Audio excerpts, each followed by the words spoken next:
Hello Boro fans, it's Joe from Boro Fan TV and this is the preview for the upcoming game on Saturday the 24th of April with a 3 PM kick-off as the Boro take on Sheffield Wednesday in the Scarbet Championship at the Riverside Stadium. Well, we finally got rid of that dreadful winless run that we had in a good way as we won 2-1 away from home at Rotherham United at the New York Stadium. Obviously just yesterday as I'm recording this.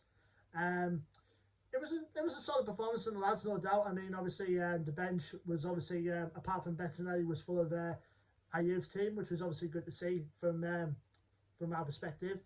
We did start off a bit sloppy though. Rotherham scoring in the 3rd minute through Angus MacDonald. Poor defending again. I think Archer could have done a lot better as well. And then MacDonald headed the ball and it did get a touch on there from Mark Bowler, but it counts as MacDonald's goal.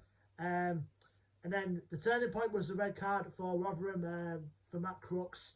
It was a little bit harsh, I'd say, but you know, at the same time, it didn't look like his head was going full force into Grant Hall, which Grant Hall came off the worst of it, but hopefully, judging by the sounds of it, he will be okay to play in the fixture coming up on Saturday, fingers crossed.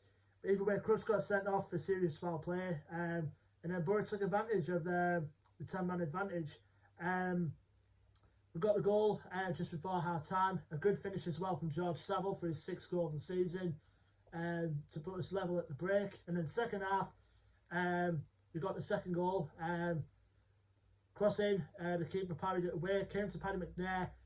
He slotted the ball in, and there was Chuba Akpom to break his own goal scoring drought to net in for his second goal.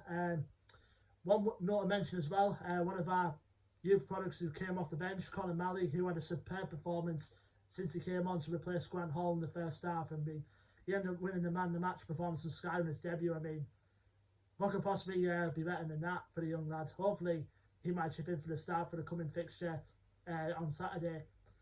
And then Josh Colburn came on for a couple of minutes later on in the second half to replace Yannick Balassi, who had a decent game, even though his shots in the game could have been a bit better. And it could have been more, you know. Johnny Howson hit the bar on a couple of occasions. But even that, we broke our winless run, which was about 5 games. And we go into this get the last 3 games now full of confidence, starting at the Riverside against a team that are also not safe by any means of the drop yet. And they've been there since they had that points deduction at the start of the season. But we go to this game, obviously. Like I said, you know, fingers crossed that Grant Hall should be able to play that game. It did look a nasty cut on just beneath his eye in that game. That's why he got took off as a head injury precaution. Hopefully he should be 100% fit. If not, I think Howson did a good job filling in for that role at centre-back whilst Hall was out. But hopefully, fingers crossed, Grant Hall will be back in the squad. And hopefully, fingers crossed, Conor Malley deserves a start. And don't know who's going to drop out in favour of that, but we'll have to see come Saturday which team Warnock does pick at the end of the day. Going to our opponents, Sheffield Wednesday, like I said, you know, they're going through, they've been through a difficult situation, you know, since the start of the season with their points deduction at the start of it. And like I said, they're not safe either. They're currently 2nd bottom in the league in 23rd place at the moment going into this game. The current record at the moment is played 43, won 12, drawn 9 and lost 22.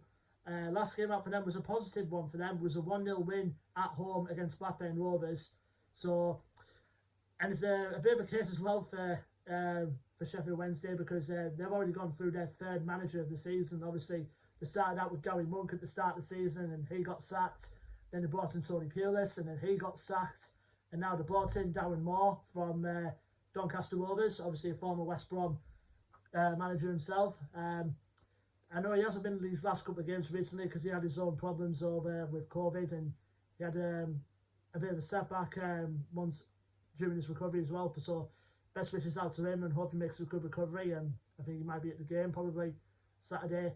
But like I said with Sheffield Wednesday, despite, you know, their recent patch and where they are at the moment, they're still a hard team to beat when you look at it. I mean, they picked up some good wins, you know, when they got rid of that minus 12 points, I think it was, deduction to get back on a more positive figure now.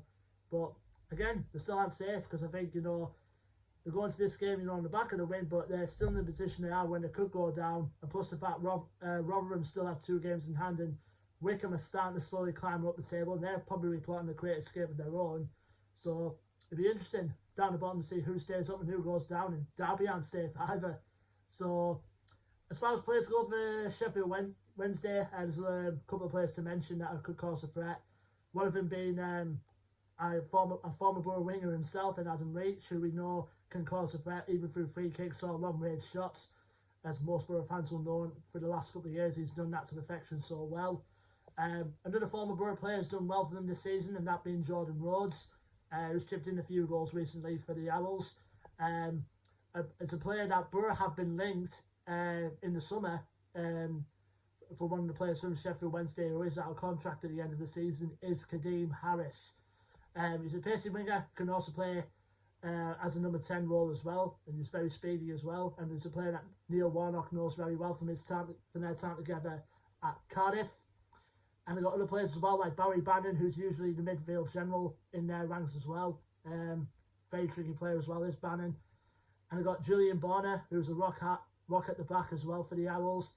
And they've got plenty of goalkeepers, like, you know, Joe Wildsmith, you know, has been in and out of the team recently. They just had Kieran Westwood back from serious injury as well. So they were a good team on the day, Sheffield Wednesday. It's just unfortunate, you know, they found themselves in the predicament that they're in. And who knows? They could be safe, they could be not, they could be playing in the Championship or League One next season. It's just a matter of where they play, you know, in their last 3 games that they got. But obviously, we know for a fact that Sheffield Wednesday are a tough nut to crack, and we found that out the last time we played them at Hillsborough, which I think, in my opinion, was a very dodgy pitch that we were playing on at Hillsborough at the time. But Sheffield Wednesday came up with a win that day. They won by 2-1.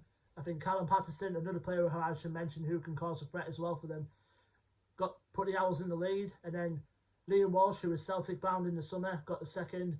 They were 2-0 up just before half time. And then in the first half, Duncan Watmore pulled one back for us. And obviously, you know, it wasn't a good result anyway for the trip down to Hillsborough. But and plus the fact, you know, we haven't pretty much beaten Sheffield Wednesday at home in the last 3 occasions. I think the last time we won was an FA Cup tie, you know, back in 2016 or something like that. I remember we beat them 3-0 with Lebiter, Negredo and Daroon getting the goals that day. And the last time we beat them in the league was in the season we got promoted pretty much to the Premier League. Remember that day at the Riverside just before Christmas. I think Christian Stuani scoring in the first minute, and that was the last time we beat the Owls at home. So it'll be a tough test, you know, against a team that are going to be battling to stay in this division. But like I say, we've got in the final 3 games we've got left, we've got 2 teams that are battling to stay in this division, and Wickham being the other one. And before that, we played Luton Town away, the team got now to play for. So it's crucial we finish these 3 games strong and hopefully seal a positive finish to the season and being in the top half. Let me know your thoughts and predictions for the game in the comments below. Boro fans, don't forget to like, share and subscribe as always. Our Facebook, Twitter and Instagram links will be in the description below. And until then, Boro fans, I've been Joe from Boro Fan TV, and I will see you on the next preview video, which will be for the game on Saturday the 1st of May, as Boro make the long trip down to Bedfordshire or Hertfordshire, one of the two. It's definitely one of the two, as we travel to play Luton Town at Kenilworth Road. So until then, Boro fans, take care, stay safe and up the Boro.